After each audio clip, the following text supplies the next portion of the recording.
We begin this hour with a look at Donald Trump's future home, the White House. In about an hour, the president-elect will meet there with President Obama. It's all part of the smoothing over months of campaign insults and making way for a new administration. Hi, everyone. I'm Anne-Marie Green. And I'm Vladimir Duthier. Right now, Trump is in the air. He left New York City moments ago. Here you see him boarding and actually on his way to his private plane at LaGuardia Airport in New York City. His meeting with President Obama signifies the beginning of a roughly 2-month process of the transfer of power. Here with us is Kevin Sheridan. He is a CBSN political contributor and the former communications director for Paul Ryan's 2012 vice presidential bid. Good to see you. Good to see you. Recovered? I'm getting there. Getting there. All right, Kevin. So President-elect Trump and Obama are meeting today.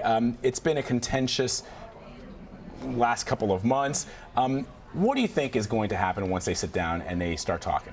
Some of it's just ceremonial, and it always happens. This is a particularly weird meeting because these two people do not like each other.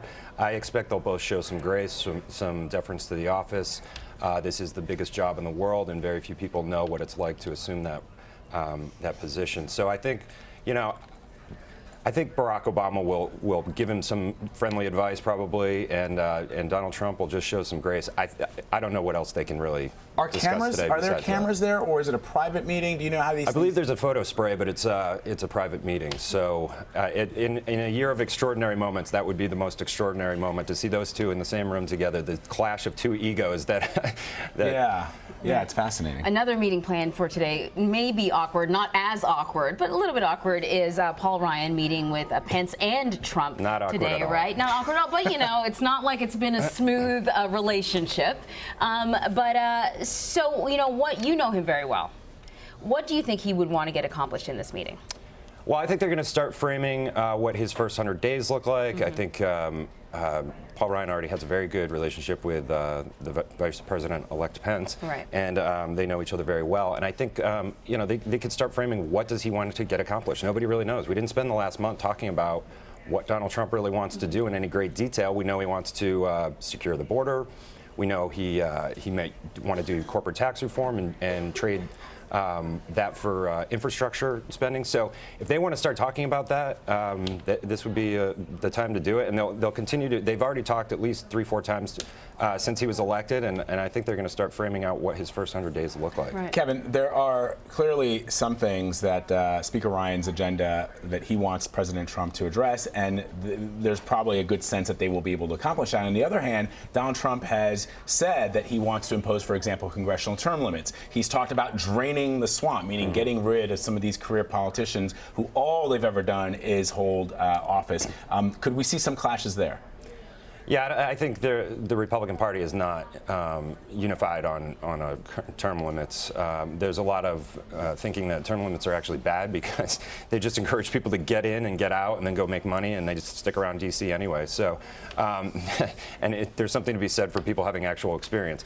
But that's the other side of the argument. Right. Yeah. That's the other side of the argument. I don't know where everybody in Congress is on that. I'd be surprised if that's one of the things that he pursues first, but maybe he does. I don't know that he'll have a lot of support for it, but we'll just have to see what he's first. Drain the swamp. That was the right. And you brought up something that is an area of concern as he fills out his cabinet. We are talking a lot about surrogates, people that he's trusted and used throughout the campaign that are their names are being floated. But there is something to be said for experience. Throughout this campaign, a number of high-profile Republicans, not to mention national security advisors, some of the smartest minds in this country, have signed documents saying that they felt that he was unfit to be president. Is he going to be able to find people to fill out some very key positions that have experience? They've been working on this, I think, for months, and they've been trying to identify people who could potentially fill jobs all up and down the government. There's 3,000 or more political appointments that he's going to have to make, in addition to the major appointments of the cabinet.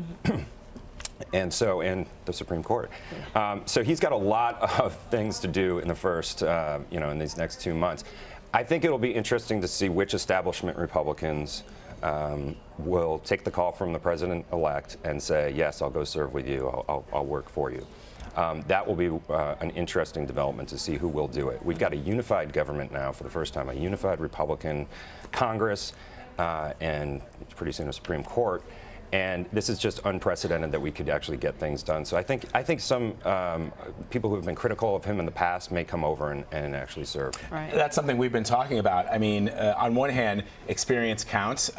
We've heard, even according to Politico, that Sarah Palin is being bandied as somebody who could be Interior Secretary. Okay. Anyway, what about those folks who said, I don't think that Donald Trump has a temperament to be president of the United States. I'm talking specifically national security folks, but who have this experience, this ton of experience. 50 national security people signed a letter saying. I don't know that he has a lot of. Yeah, I don't think he's sweating it a lot that those people don't think he's fit to serve, because he blames them for the mess in the Middle East. And he would do well though to take some advice from the people who know this stuff the best. But he's going to have to chart his own course here. He came in, he rode a wave of populism. Now he has to govern. Let's see who he gets to govern with him. Really fascinating. Yeah, I mean, I think it'll be interesting to see how it plays out. One last name, Christie. He's embroiled in this Bridgegate scandal. Do you see? I mean, he's there on stage with him when he made that victory speech. And he's part of the transition team now, right? He's sort of in charge of sort of doling out these jobs. I think he might be best for an internal job, a chief of staff. He wouldn't have to get Senate confirmation for that. So if his troubles with Bridgegate continue, you might see something internal. There's a number of positions that inside the White House, Valerie Jarrett didn't have to get confirmed, I don't believe. I think you can be a close, trusted advisor. You can run the White House as a chief of staff without those appointments being confirmed by the Senate, and I would think that that's probably more likely. What about Reince Priebus? Yeah, whatever he wants to do. I think he's going to be in a position to go into the government in a big way. He may want to stay at the RNC. I mean, he was overlooked. A lot of people thought that what he was doing was a mistake, and that we should have, done emergency rules to get Trump out of there. Look, he played his cards right, and now he's in a position to do whatever Trump wants him to do. Well, and to that, because you raised an interesting question, Reince Priebus, he goes into a Trump administration. There are reports that Corey Lewandowski could be RNC chairman. Do you see that happening? Well, you have to get, look, you're going to have to get the RNC members to agree to anything that the president wants. But traditionally, you get your pick. The president does? The president gets his pick, and the RNC members go along with it. If they think Corey Lewandowski, though, is too controversial for some reason, maybe they buck that. But I really don't know his relationship with those 168 members, and we just have to see. Corey Lewandowski is clearly going to play some role.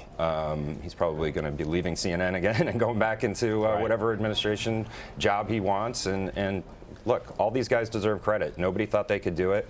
And Donald Trump surprised everybody, and so he gets his picks now. He certainly did. CBSN political contributor Kevin Sheridan, we thank you, sir. Thank you.